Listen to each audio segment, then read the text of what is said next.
गालिब ताउम्र ये भूल करता रहा, धूल चेहरे पर थी और आईना साफ करता रहा। ईव्हीएमच्या संदर्भात या ठिकाणी शंका घेतल्या।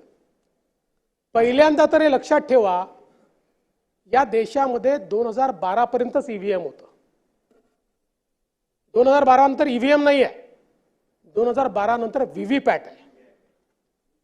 आणि ईव्हीएम आणि व्हीव्हीपॅट मधला महत्त्वाचा फरक काय आहे? व्हीव्हीपॅट म्हणजे बॅलेट पेपरवरचं मतदान आहे। आपण प्रत्येक जण मतदानाला जातो, आपण बटन दाबतो, ती बटन दाबल्यानंतर कोणाला मत मिळालेलं आहे त्याचा चिन्ह आपल्याला दिसतं, ते चिन्ह खाली जातं, ते बॅलेट बॉक्समध्ये जातं। पहिल्यांदा तर आपल्याला ते घेऊन बॅलेट बॉक्समध्ये टाकावं लागायचं, ते ऑटोमॅटिक झालं, ते बॅलेट बॉक्समध्ये जातं। आणि ईव्हीएमच्या गिनतीनंतर रॅन्डमली व्हीव्हीपॅटची पण गिनती केली जाते आणि हे दोन जुळलं तरच निकाल जाहीर केला जातो। त्यामुळे आता केवळ ईव्हीएम नाही आहे, बॅलेट पेपरवरचं हे व्हीव्हीपॅट आहे। व्हीव्हीपॅटवर आपण त्या ठिकाणी निवडणूक करतोय। त्यामुळे जे ईव्हीएम चाललेला आहे ना, ईव्हीएमचा अर्थ एवढाच आहे, एव्हरी वोट फॉर महाराष्ट्र, जे महाराष्ट्राने आम्हाला या ठिकाणी दिलेलं आहे। आणि या फेक नरेटिव्ह फॅक्टरीमध्ये खरं म्हणजे आपण जर बघितलं तर पद्धती म्हणजे आपल्याला माहिती नसेल तरी माहिती आहे, तरी आपण ज्यास माहिती असून झोपेचं सोंग घेता त्यावेळी आपल्याला सांगितलं पाहिजे की 22 ते 24 ऑक्टोबर जे काही या ठिकाणी तुमच्या उपस्थितीत, प्रत्येकाच्या उपस्थितीत या सील होतात। त्यानंतर 9 नोव्हेंबरला त्याची एक प्रक्रिया असते जिथे सर्व राजकीय प्रतिनिधी उपस्थित होते। 10 ते 11 नोव्हेंबरला कमिशनिंगची प्रक्रिया सुरू झाली, तिथे सगळे राजकीय नेते किंवा कार्यकर्ते आपले उपस्थित होते। 11 तारखेला सुरक्षा कक्ष उघडला, तिथे सगळ्यांना उपस्थित राहण्याची मान्यता होती। आणि मतदानाच्या प्रक्रियेच्या दरम्यान 17C भाग 2 ची प्रत प्रत्येक बूथ एजंटकडे उपलब्ध असते, प्रत्येक बूथ एजंटकडे, प्रत्येकाकडे। पण ही एक नवीन पद्धत झाली आहे की निकाल आपल्या बाजूने लागला तर जनतेचा कौल, निकाल आपल्या बाजूने लागला तर लोकशाहीचा विजय, आणि निकाल विरोधात गेला की ईव्हीएम, इलेक्शन कमिशन, लोकशाहीचा खून। खरं म्हणजे जे संविधान घेऊन आपण फिरतो ना, एक प्रकारे या संविधानावर दाखवलेला अविश्वास आहे। या संविधानाने या ठिकाणी ज्या इन्स्टिट्यूशन्स तयार केलेल्या आहेत त्या संस्थांवर अविश्वास तयार करणं। आपण राजद्रोह नेहमी म्हणतो, राजद्रोहाचा अर्थ काय आहे? सुप्रीम कोर्टाने राजद्रोहाचा अर्थ काय दिलेला आहे? राजद्रोहाचा अर्थ असा आहे की भारताच्या संविधानाने ज्या संस्था तयार केलेल्या आहेत त्या संस्थांच्या विरुद्ध जनमत तयार करणं, त्या संस्था चुकीच्या आहेत असं त्या ठिकाणी सांगणं, हा राजद्रोह सांगितलेला आहे। आणि आज आपण रोज अशा प्रकारचं काम या ठिकाणी करतो आणि त्याच्या विरुद्ध खऱ्या अर्थानं जे काही आपण करतो ते योग्य नाहीये। अजून मुद्दा मी सविस्तर सांगतोय। एक अजून आरोप लावला, म्हणाले समान मतं मिळाली। आता 7-8 हजार उमेदवार आहेत, त्यातल्या काही उमेदवाराला समान मतं मिळतात, ही पहिल्यांदा मिळाली का? 2014 मध्ये आपण जर बघितलं तर 59 मतं घेणारे कोथरूडमध्ये प्रसाद साळुंके होते, घाटकोपरला दिनेश शेलार होते, मलबार हिलला सलीम पठाण होते। 84 मतं घेणारे 4 उमेदवार होते, 105 मतं घेणारे 8 उमेदवार होते, 120 मतं घेणारे 8 उमेदवार होते, 208 मतं घेणारे 6 उमेदवार होते, 433 मतं घेणारे 6 उमेदवार होते, 462 मतं घेणारे 8 उमेदवार होते, 1219 मतं घेणारे 3 उमेदवार होते। पण तुम्ही सांगितलं नाही सारखे मतं कसे मिळू शकतात? मग म्हणाले एक सिरीज कशी? म्हणून मग मी पुन्हा 2014 ची मतं आणली। या ठिकाणी 11,000 या सिरीज मध्ये पिंपरीचे कांबळे होते, संभाजीनगरचे जगताप होते, सावनेरचे डोंगरे होते, नवापूरचे वळवी होते, इगतपुरीचे खाडे होते, भंडाऱ्याचे फुलेकर होते, भिवंडीचे अन्सारी होते, श्रीवर्धनचे कोनबाग होते, तिवसाचे लवाळे होते, परभणीचे प्रताप देशमुख होते। 23,000 सिरीज मध्ये 17 होते, 24,000 सिरीज मध्ये 20 होते, 44,000 सिरीज मध्ये 19 होते।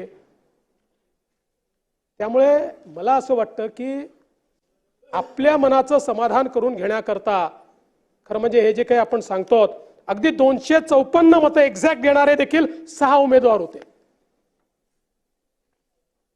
खरं तर आपण एक अजून शोध लावला, म्हणाले काही ठिकाणी जे ईव्हीएम मध्ये जिंकलेत ते पोस्टल मध्ये कसे हारले आणि पोस्टल मध्ये जिंकलेत ते ईव्हीएम मध्ये कसे हारले.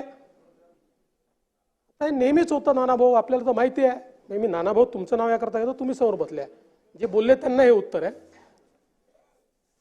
आता आपण बघा 2019 साली आपले शहाजी बापू त्यांना ईव्हीएम मध्ये त्यांना पोस्टल मध्ये 701 मतं होती, अनिकेत देशमुख यांना 1008 मतं होती, पण शहाजी बापू जिंकले. आपण जर बघितलं तर हरीश पिंपळेंना 287 मतं होती, राठींना 306 मतं होती, हरीश पिंपळे 1910 मतांनी जिंकले. मनोहर चंद्रिकापुरेंना 488 मतं होती, राजकुमार बडोलेंना 576 मतं होती, पण मनोहर चंद्रिकापुरे जिंकले आपल्या गोंदिया जिल्ह्यातले. रईस शेख यांना 6 मते होती, रुपेश म्हात्रेंना 956 मतं होती, रईस शेख 956 मतांनी जिंकले.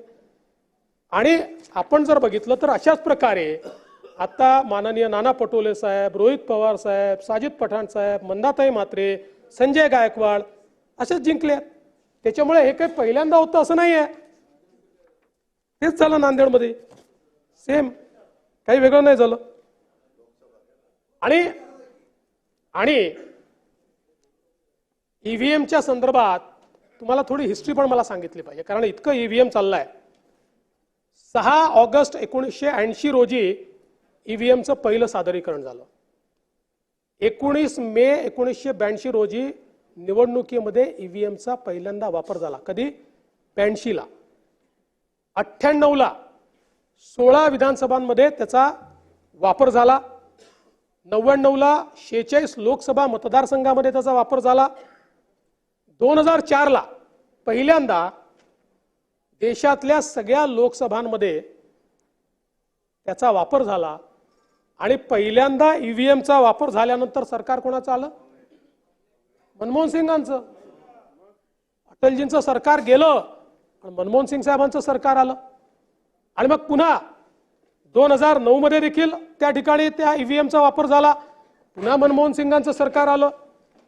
आणि 2014 मध्ये मोदीजींचं सरकार आल्याबरोबर ईव्हीएम वाईट.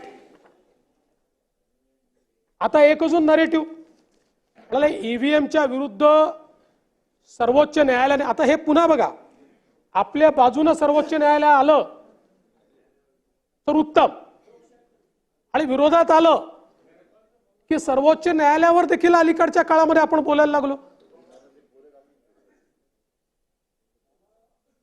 असं आहे, किती पिटिशन निघाली आहेत माहिती ईव्हीएमच्या विरुद्ध? 2001 AIADMKची, 2004 मायकल फर्नांडिस याच्या विरुद्धची, 2009 CP जोशी, 2010, 2012, 13, मी सगळं सांग, 14, 17, 18, 18 ला 3, 19 ला 3, 20 ला 1, 22 ला 1, 22 ला 2, आणि याच्यामध्ये 2023 ला तुम्ही जी म्हणता ना की जी पिटिशन 2 तासात निघाली, ती का निघाली? याकरता निघाली की त्याच्या आधी एक सविस्तर एवढा मोठा सुप्रीम कोर्टाने निकाल दिला होता, आणि सुप्रीम कोर्टाने निकालाकडे पॉइंट आउट केले की निकाल वाचा, रोज रोज आमच्याकडे येऊ नका. 2023 ला ऐन लोकसभा निवडणुकीच्या काळात ही याचिका दाखल झाली होती. आणि असोसिएशन फॉर डेमोक्रेटिक रिफॉर्म याच्यामध्ये न्यायमूर्ती संजीव खन्ना जे आता मुख्य आहेत आणि न्यायमूर्ती दीपांकता जे आपल्याकडे मुख्य होते, यांनी 26 एप्रिल 2024 रोजी निकाल दिला.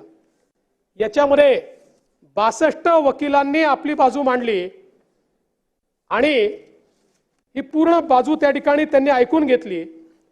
आणि त्यानंतर सविस्तर हा जो निर्णय आहे ना, हा आपण वाचून बघा.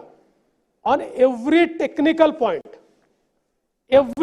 पॉइंट सुप्रीम कोर्टाने त्याच्यावर विश्लेषण केलेलं आहे. प्रत्येक जे मुद्दे मांडले गेले होते त्या प्रत्येक मुद्द्यावर त्या ठिकाणी विश्लेषण केलेलं आहे आणि सगळं सांगितलं आहे त्यांनी की सीसीटीव्ही फुटेज वगैरे ते जाऊ नये, मी सगळ्याच्यात जात नाही. आणि एवढंच नाही, आपण बाहेर बोलतो. निवडणूक आयोगाने सर्व राजकीय पक्षांना खुलं आव्हान दिलं, ओपन चॅलेंज. 8 दिवस आम्ही तयार आहोत. ज्याला वाटतं ईव्हीएम टॅम्पर होऊ शकते, टॅम्पर करून दाखवा. 8 दिवस एक राजकीय पक्ष तिथे गेला नाही. एकाजवळ तंत्रज्ञान नव्हतं, एकाजवळ तंत्रज्ञ नव्हतं, एकाजवळ एक व्यक्ती नव्हता की जो त्या ठिकाणी जाऊन बोलू शकेल. कोणीही गेलं नाही. बाहेर बोलतो आपण, पण त्या ठिकाणी कोणी गेलं नाही. त्यामुळे ही तुम्हाला ही विनंती आहे, खुल्या मनाने जनादेश स्वीकारा. जोपर्यंत तुम्ही आत्मपरीक्षण करणार नाही तोपर्यंत तुमची परिस्थिती हीच होत राहील. आम्ही आत्मपरीक्षण केलं. लोकसभेच्या निवडणुकीमध्ये आम्ही हारलो. या महाराष्ट्रामध्ये आम्ही नाही म्हटलं ईव्हीएम मुळे हारलो. आम्ही सांगितलं हो फेक नरेटिव्ह होता, त्याच्या विरुद्ध थेट नरेटिव्हने उत्तर देऊ. मेहनत केली आम्ही. आणि म्हणून तुम्हाला मी गालिबने जो सल्ला दिला तेवढाच सल्ला देऊ इच्छितो. गालिब ताउम्र ये भूल करता रहा. गालिब ताउम्र ये भूल करता रहा. गालिब ताउम्र ये भूल करता रहा. धूल चेहरे पर थी और आईना साफ करता रहा. जोपर्यंत चेहरा पुसणार नाही, जोपर्यंत तुम्ही आरसा पुसत राहाल, तोपर्यंत